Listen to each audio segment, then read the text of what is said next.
Welcome to the Shock Your Potential podcast, where we focus on creating positive, productive, and profitable workplaces. I am your host, Michael Sherlock. I am a leadership and sales expert, best known for being serious about business, despite what you may think by my appearance of often very colorful hair and sometimes crazy shoes. My guests bring a wealth of information that will support your career and your business, along with many pearls of wisdom to support balance in your personal and professional lives. Listen in as I have another amazing conversation with a guest who will certainly shock your potential. So, Ora Nadrich is a pioneering mindfulness expert. She's an international keynote speaker and coach, and she's the founder and president of the Institute for Transformational Thinking. That's why I thought about the transformation part. Oprah Winfrey's confidant and New York Times bestselling author Marianne Williamson has said, "When she speaks, I listen. And when she writes, I read it. And when she gives advice, I heed it." Or is a sought-out expert in the fields of mindfulness, transformational thinking, and self-discovery. And she's created and popularized her highly effective Says Who method, which allows her clients to ask simple questions that result in profound personal and professional transformation. She's also the author of Says Who, How One Simple Question Can Change the Way You Think Forever, and another book called Live True, a mindfulness guide to authenticity. And she's also been featured in Fast Company, NBC News, Women's Health Magazine, Reader's Digest, which is one I've always wanted to be in, Yahoo Health, and Success Magazine. So, Ora, thank you so much for joining us today. Hi, Michael. Thank you so much for having me.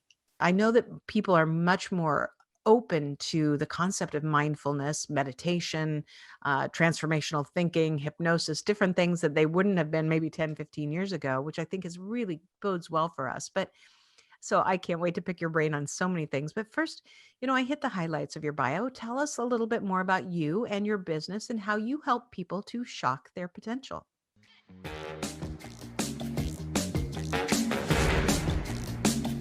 Well, as you said, I am a mindfulness practitioner. My books are really about mindfulness.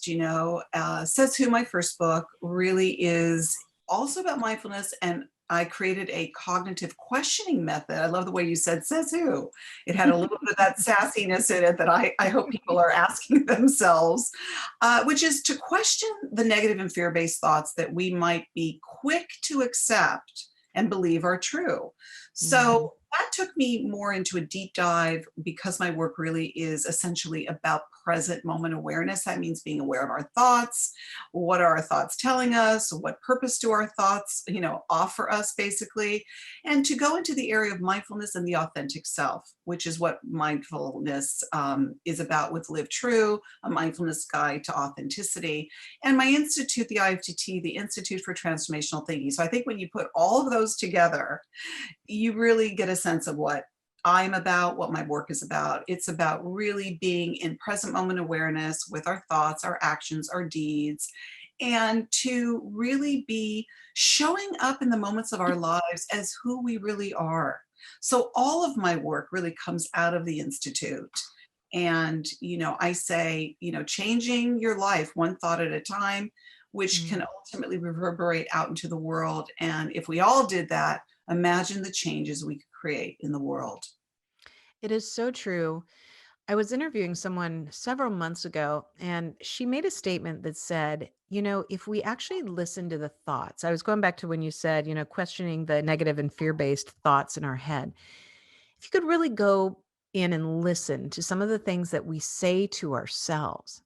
And she said, if you really listened to it and you played it back, you would be so shocked because you would never say those things to another human being. But we say them to ourselves in our head. It is so true. And that's exactly what I say. If someone came up to you or I today and said to us the things that our inner critic may say to us, which really can range from, caustic, unkind, insensitive, and downright abusive.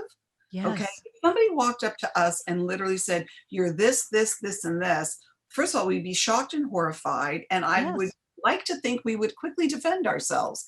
And Yeah. yet, what I say in Says Who, we are so quick to accept our negative and fear-based thoughts readily, like we just should accept them. Oh, well, Yeah. since I'm telling myself that, I guess it's true. Hence Says Who. Yeah. Challenge those thoughts, question those thoughts. This has really blown a lot of people's minds with my work because they'll say to me, Ora, I never thought to question my thoughts. That's not even Mm-hmm. something I thought I should do, which really speaks volumes and how quick we are to accept the inner dialogue that we tell ourselves. Mm-hmm. And it gets in our way, so I always, my company name is Shock Your Potential. The podcast is called Shock Your Potential, and I always talk about it as almost like, and I laugh when I say it. It's almost like, when you touch an electrified fence, not an intense one, just one of those that has the little low level, voltage in it, and you touch it, and it makes you jump back, and it tells you something. It doesn't harm you, but it makes you really hyper aware of where you are and what you just about walked over and what you were testing. And so that little jolt, increases your attention span. And so my belief is, so many of it, we all have a potential within us, and we talk about it all the time about, you have such great potential, but why don't people really move forward to achieve their full potential, whether it's personally, professionally, with their dream, their whatever it is. And my thought is that until you have that little jolt, that's something that raises your awareness to the point where you say, oh, I need to pay attention to this, because if I don't, I'm not going to achieve my potential.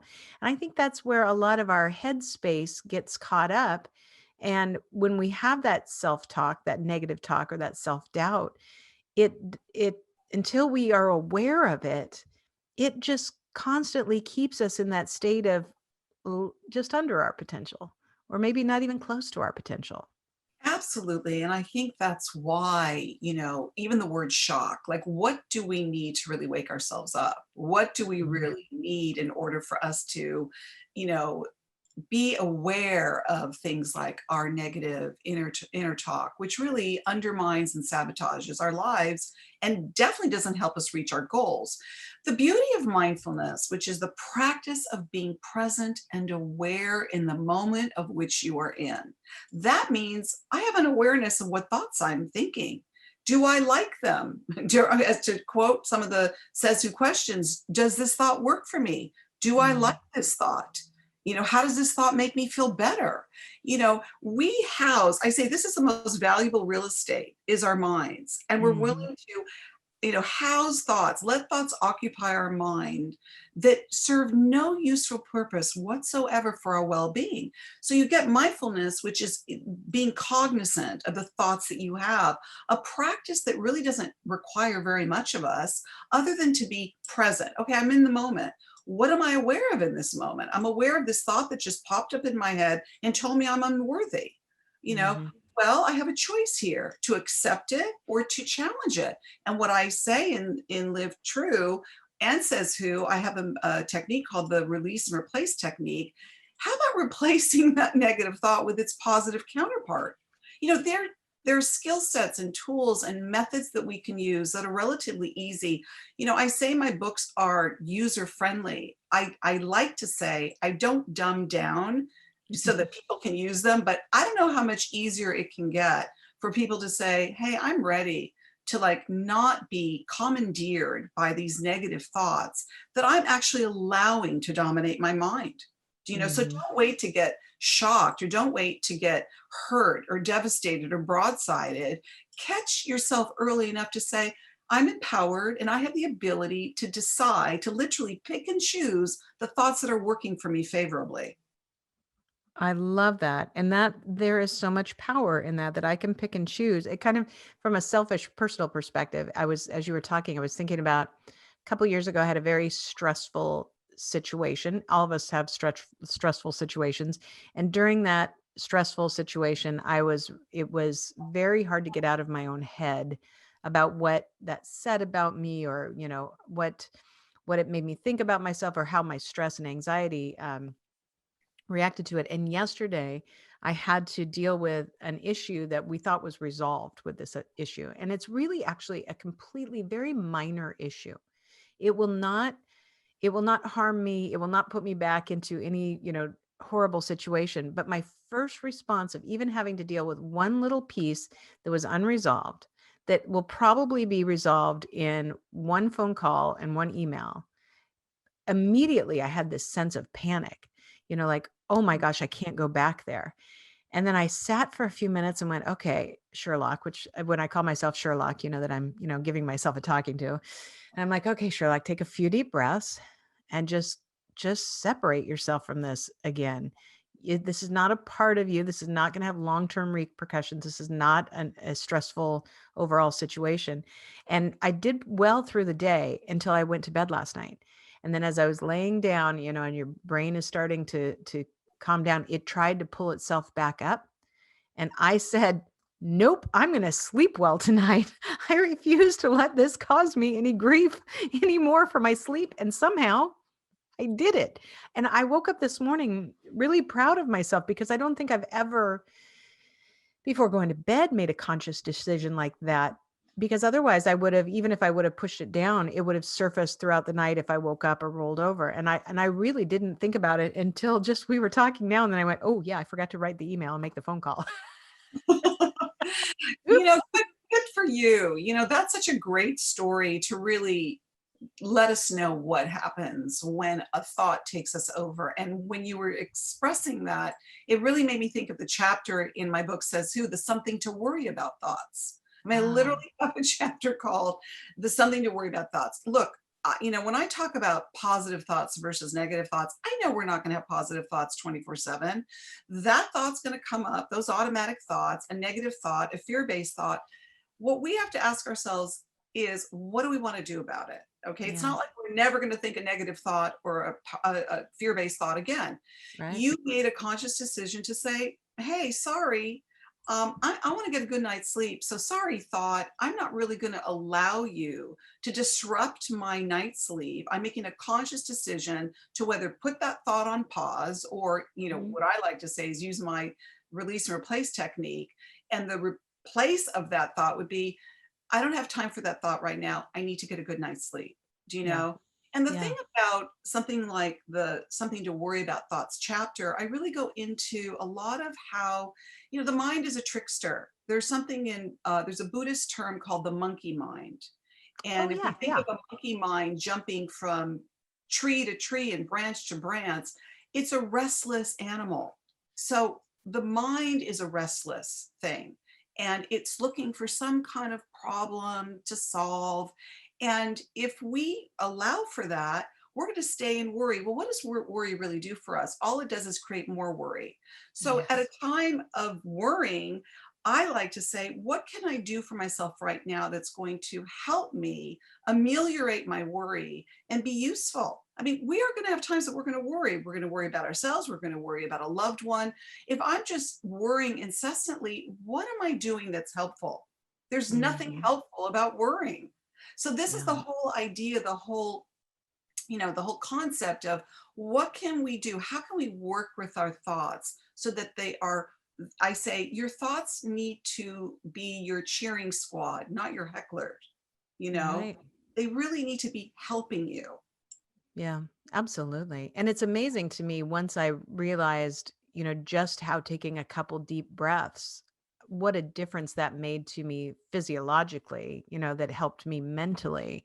I love it when people say, oh, I've tried to meditate. I can't meditate. And I'm like, yeah, okay. First of all, yeah, Yeah, just, yeah. I don't Okay. even know what to say. You know what you can say to them, but can you breathe? Are you breathing?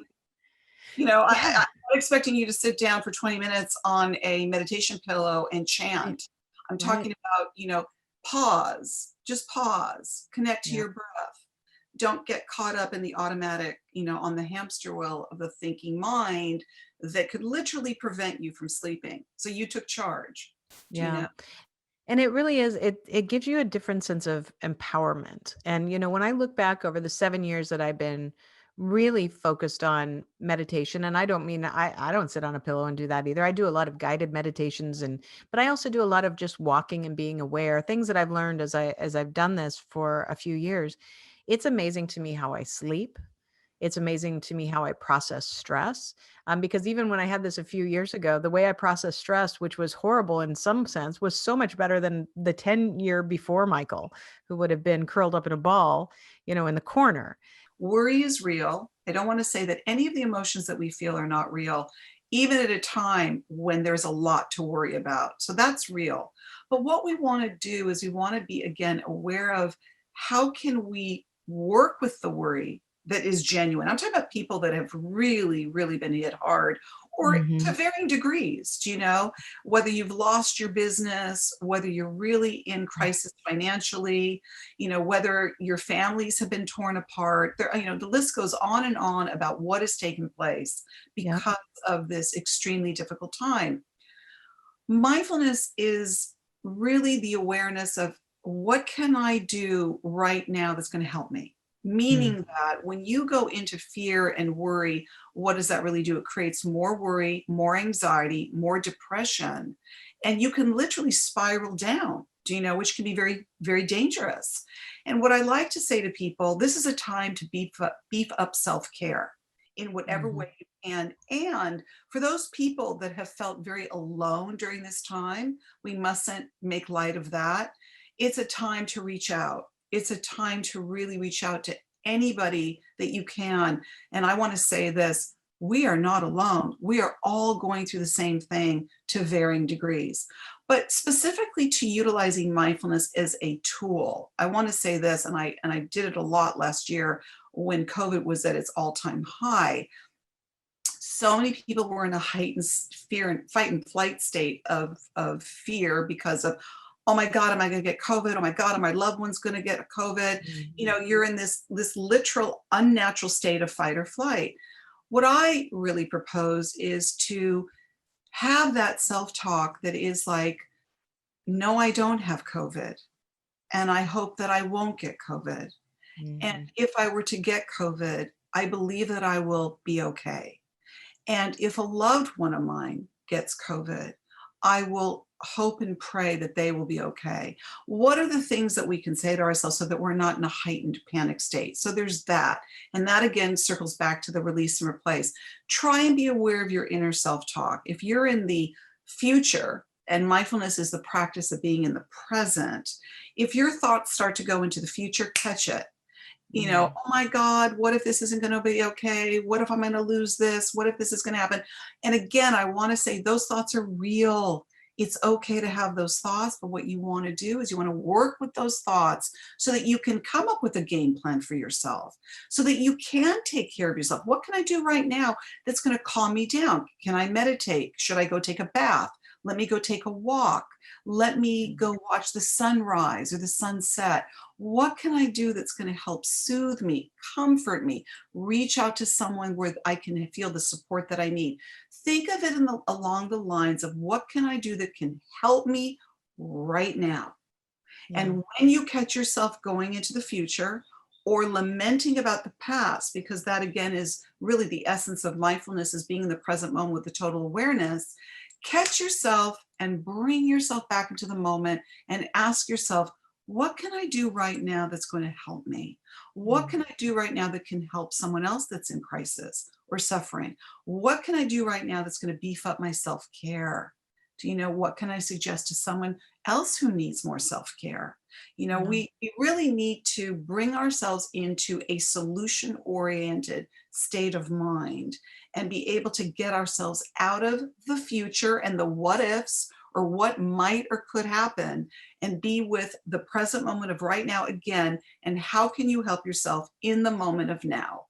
Yeah. And I don't know how many times in the last year I have found myself quoting the serenity prayer.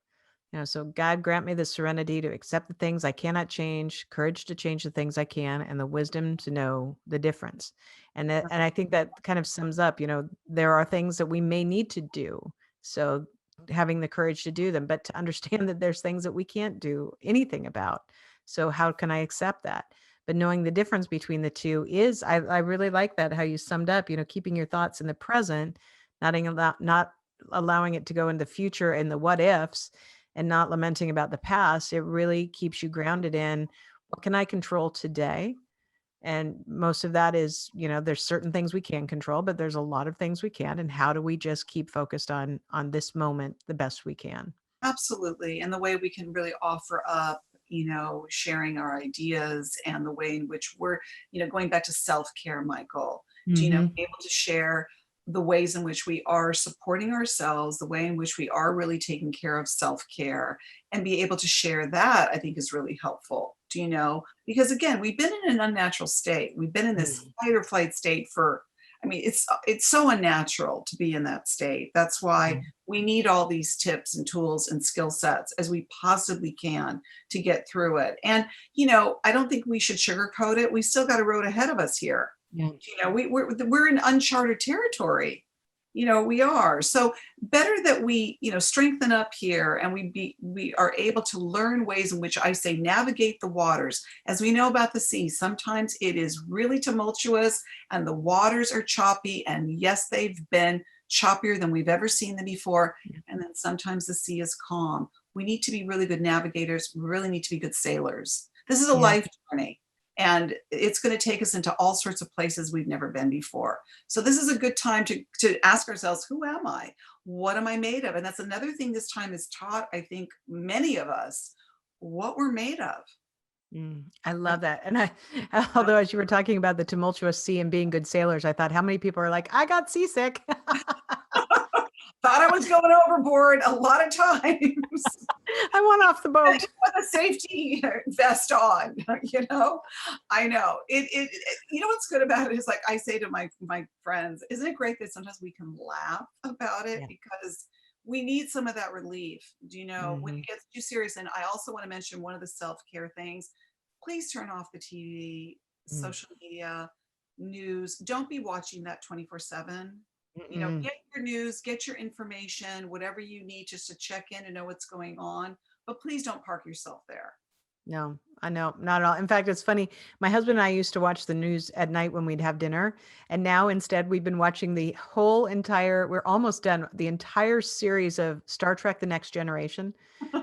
Which, if you want to watch a show that talks about, being open to different cultures and ethnicities and ideas, I mean, every time I'm like, this is the world we need to live in. I want to go live on the Enterprise. And my husband's like, you can't. All right, come back to Earth. That is so true, Michael. It really is. There is that habit, of like, okay, let's turn on the news. It's nighttime, it's dinner time. And you don't realize how that seeps into your subconscious, Yeah, and they literally affect the rest of the night. And by the way, going back to your sleep story, affect your night's sleep, affect your dream states. There's so many yeah, things that are disruptive. Don't we want to kind of lighten our load, people? yeah, As especially at nighttime, when we're trying to really transition out of our day, we really want to, I encourage people to create a more of a calm environment for themselves, to yeah, be able to do things like, watch a show that gives you pleasure, put on nice music, yes, read books that are uplifting, take a bath, light some candles, put some yeah, aromatherapy, essential oils in there. Nighttime is a time to start to bring the energy into a much more calm frequency, not to keep yes. it up here. You don't want that. I agree. Or I think we could talk all day. Thank you. I know we'll have all your contact information on the show notes, but just in case somebody wants to look you up right now because they can't wait to find out more about you, your books, and all the ways that you work with your clients, what's the best way for them to reach you? The best way to reach me is my website, Ora Nadrich, Nadrich, Ora.com. Got everything there. Very good. And before we go, what are your last words of wisdom or pearls of advice for my listeners and viewers? I